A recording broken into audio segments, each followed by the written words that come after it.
Billy Idol, from punk roots to rock stardom.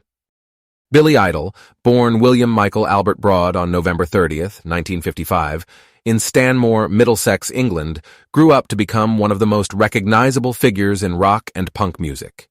His journey to fame started in the gritty underground punk scene of 1970s London, where he found his voice and persona before transforming into a global rock icon. Idol's family moved to the United States briefly when he was a child, but they returned to England, settling in the London suburb of Bromley. It was here that young Billy became interested in music, inspired by artists like the Beatles, the Rolling Stones, and later the rebellious energy of the Stooges and the New York Dolls. He wasn't just a casual fan, he was immersed in the culture of rock and roll, which would later influence his own stage presence and style. Idol's academic life was unremarkable, and after finishing school, he attended the University of Sussex to study English. However, the pull of the emerging punk scene proved too strong, and he dropped out after just 1 year. In 1976, he became involved with a group of young punk enthusiasts, including Siouxsie Sioux and members of what would become the Sex Pistols. This collective, known as the Bromley Contingent, was instrumental in the early punk movement, following the Pistols and creating a subculture that would soon explode in London.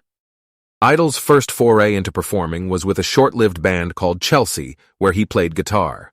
However, he quickly realized that his true calling was as a frontman, leading him to form Generation X in 1976 with bassist Tony James. The band took its name from a 1965 book on youth culture and embodied the punk ethos of rebellion, fashion, and attitude. Unlike many punk bands of the time, Generation X had a slightly more polished and melodic sound, drawing influences from glam rock and pop music.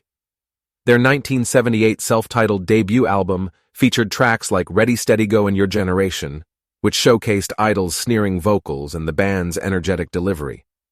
They followed up with Valley of the Dolls, 1979, and Kiss Me Deadly, 1981, but internal tensions and shifting musical tastes led to the group disbanding in 1981. Determined to reinvent himself, Idol moved to New York City in the early 1980s, embracing the burgeoning MTV era and the city's raw, edgy rock scene. He teamed up with guitarist Steve Stevens, and together they crafted a sound that blended punk, rock, and new wave. His first solo effort, Don't Stop, 1981, featured a reworked version of Generation X's Dancing with Myself and a cover of Tommy James and the Shondells' Money Money, setting the stage for his meteoric rise. The early days of Billy Idol saw him transform from a punk scene misfit into a trailblazing rock star. His ability to merge the rebellious energy of punk with the accessibility of mainstream rock made him a defining figure of the 1980s music landscape. Subscribe to our channel for more in-depth stories about rock legends, music history, and exclusive content.